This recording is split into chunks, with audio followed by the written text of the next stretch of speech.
Welcome to On the Ballot with Ballotpedia, where we connect people to politics by providing neutral, nonpartisan, and reliable information on our government, how it works, and where it's headed. Hello, everyone, and welcome to another episode of On the Ballot. I'm Norm Leahy, your host, senior editor here at Ballotpedia. And one of the things that we try to do at Ballotpedia is really keep you abreast of what's going on in Capitol Hill, in Congress. And joining us today to explain sort of an inside baseball story, but one that could really have some interesting ramifications, is Ryan Tarinelli, a reporter with Roll Call, the newspaper of Capitol Hill. Ryan, thanks for joining us on the ballot. Thank you. Thank you for having me. And Senate rules, which are either Byzantine, arcane, or obscurantist, take your pick, but they are important. They make the Senate run. And there was a big change recently. Can you give us the broad overview of what the Senate did? Yeah. So usually for lower level nominees, they're usually processed and confirmed through the Senate through what's known as a voice vote or a unanimous consent agreement. The Senate's been doing this for many years. It's something that both presidents of both parties have been taken advantage or have taken advantage of. It's the ability to move these lower level positions through the Senate very quickly on a fast track way. And you can get really technical with this because Senate rules can get very technical and Senate president can get very technical too. But essentially, this change lowers the existing threshold of 60 votes to a simple majority when it comes to considering these lower level nominees in a group. The top line item is the Senate is now going to be able to confirm a lot of these lower level Trump administration nominees much more quickly than they have been doing so far this Congress, largely because Democrats have been requiring votes on every single nominee and instead of being able to move them through a group. So, groups. How are these people grouped? Are they grouped by department? Are they grouped by office or tenure? What constitutes a group of nominees? That's a good question. It can be, it's usually negotiated among the senators as well. And it has to do with timing too.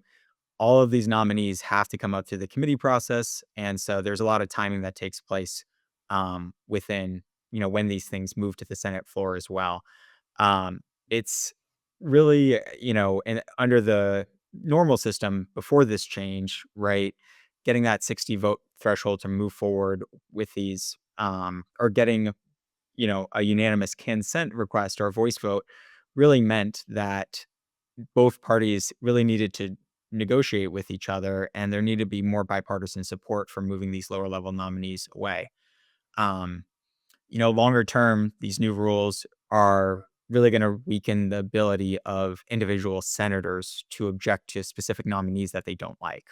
And that's because, now the majority party is going to have the power to, on its own, essentially approve dozens of these nominees in block instead of confirming them one by one individually on the Senate floor, which takes a lot of time.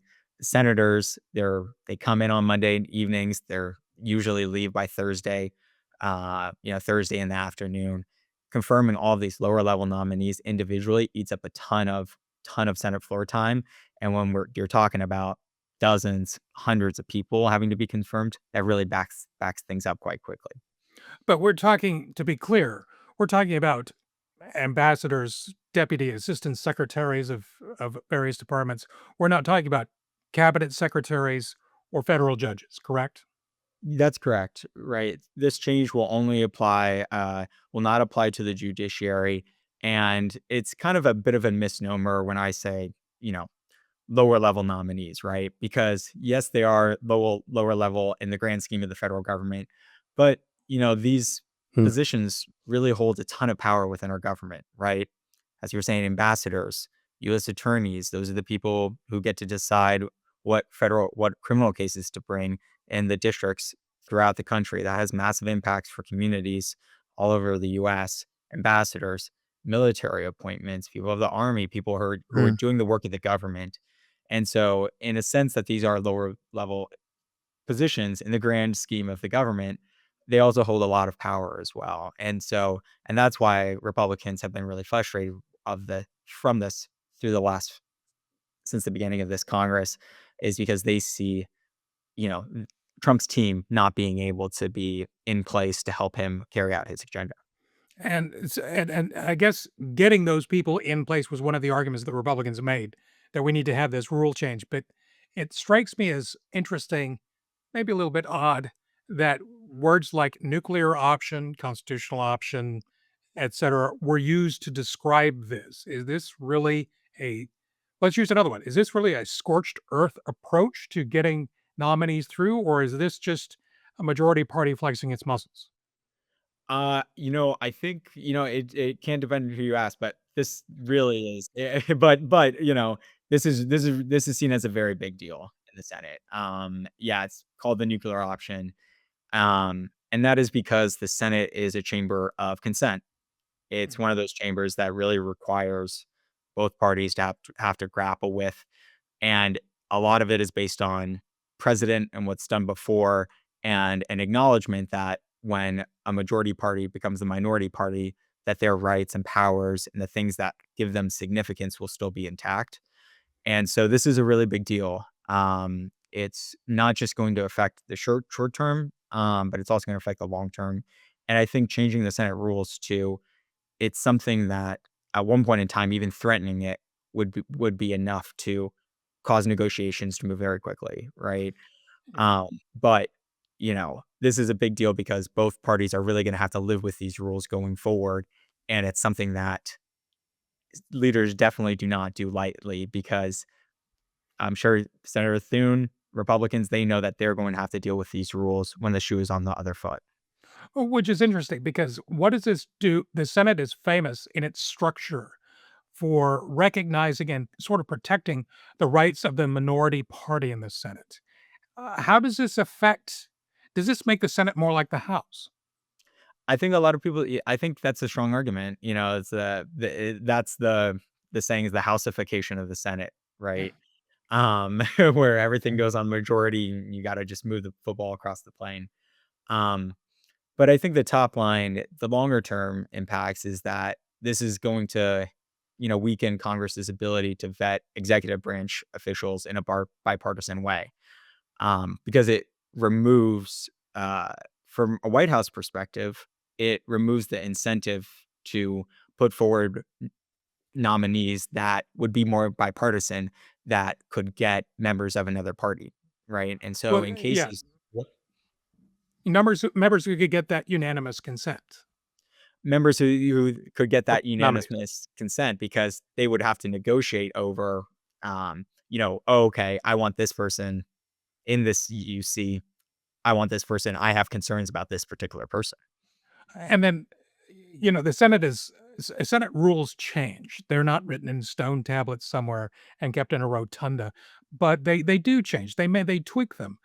But how have given the long history of tweaks, changes, various other nuclear options in the past, uh, how does this stack up against some of the changes that we've seen before? I think it's I that's a really good question. I think it's just another in a long line of them, uh lowering the thresholds for this approval. I think some of the bigger Mhm. ones that you saw 2013, with Harry Reid, you saw them remove the 60 vote, the filibuster threshold for circuit court judges and other nominees.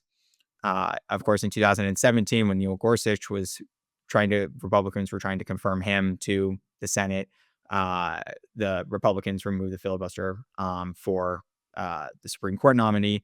So I think this is just another in a line of taking off of those institutional norms. Some of them still stand. The blue slip process is still strong, on although Trump is trying to pressure senators to remove that. He wants the ability to put more judicial nominees in certain blue states. But I think this is just another sign in this longer trend that both parties have taken advantage of, chipping Yeah. away that. Yeah. Could you that the blue slip thing, just to go down at that for a moment, could you explain really quickly the blue slip for listeners who may not know what that Yeah, of is? course. The blue slip is essentially uh it is a practice that gives home state senators the ability to veto federal district nominees within their own states. And so if a opening is in, there's a district court opening in Colorado, one of the Colorado senators says, I don't like this name that's being floated by the Trump administration for this district court in my own state, they will not return a so-called blue slip, effectively meaning that that person won't get a committee vote and their nomination is dead. Okay, so this is not affecting that process at all.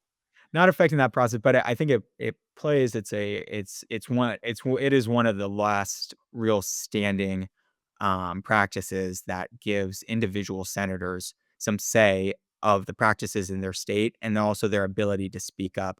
Similar to this one, the voice vote, the UC amendments on these big blocks of nominees, that gave a lot of powers for individual senators to say, "Whoa, no, I have concerns about this person. I'm going to say this is not going to be a unanimous agreement here. I'm going to step in and say something about it." Well, because we know of examples in the past where senators have held up a specific nominee who may be tangentially related to something else said senator wanted done in a department. Exactly, and that's something that we've seen, utilized by this in this Congress by Democrats. Previously Republicans did that as well, especially with U.S. attorney nominations. Democrats are very quick to point out that J.D. Vance put holds on U.S. Attorney nominees, and now Democrats are taking advantage of that.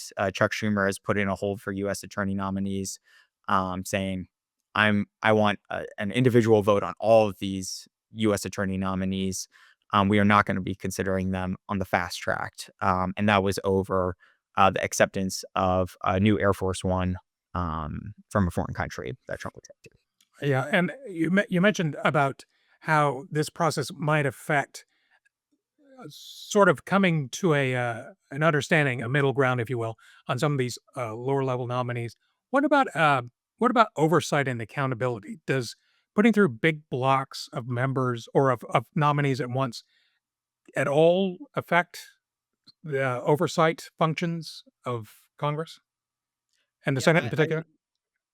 yeah, I think that's certainly the concern, right? And I think Democrats, one of their arguments is they're saying, all of these nominees, many are the Trump administration has put forward unqualified nominees, and from their point of view, sometimes dishonest people. Hmm. Republicans say a lot of these nominees have moved through the committee with bipartisan support. We should be confirming them. And that this will eventually just weakens the ability for these individual senators to step up, especially when they do have some sort of oversight function, especially in a very specific area, to try to say, we have concerns about this very particular person. Well, so basically, we're just going to have to see how this works. But that's exactly right. It's this really, and I think it's interesting to point out too, on the floor there was some last minute negotiating about whether or not they would pull this lever, right? Um, Republicans say Democrats are doing a blockade, they're stalling nominees that they haven't stalled in under past presidents. And Democrats say we like Trump is sending us unqualified nominees. Trump is burning through government norms and he is embracing authoritarian views that we are scared of. Hmm. And so Democrats were really using it as a negotiating tool, this blockade of nominees, lower level nominees. But there was a bright spot. There was a bright spot on the floor where Senator Langford goes to the floor and says, we have 60 votes to approve a separate idea that would only allow 15 nominees to go through the floor. But to get a vote on that separate idea that wouldn't have been as expansive as the one that it wouldn't engage the nuclear option, so to speak, Democrats needed to be in full agreement on trying to get a vote, trying to move forward on a vote. And Democrats they were not in um, unanimity on that. They didn't have all of their members lined up to move forward on a vote. And Brian Schatz says, if you give us the weekend, we can figure this out and we can go forward on a way that doesn't, curtail this nuclear option. Senator Thune in an kind of an uncharacteristically way. He goes to the floor and is pretty animated. That's not usually his style. Says, "That's not enough time. We've given you plenty of warning for this, and we're moving forward with this. We've given you weeks of warning that we're going to be moving forward in this direction."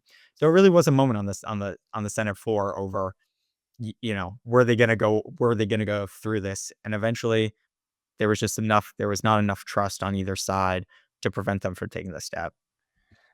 Not enough trust and burning norms. How about that? I take that to heart, actually. But this is obviously a story that we're going to have to and see how this process works. And Ryan Tarinelli, Roll Call, I really do appreciate you taking the time to give us an update on this and an overview of the what was going on the Senate floor while this was being debated.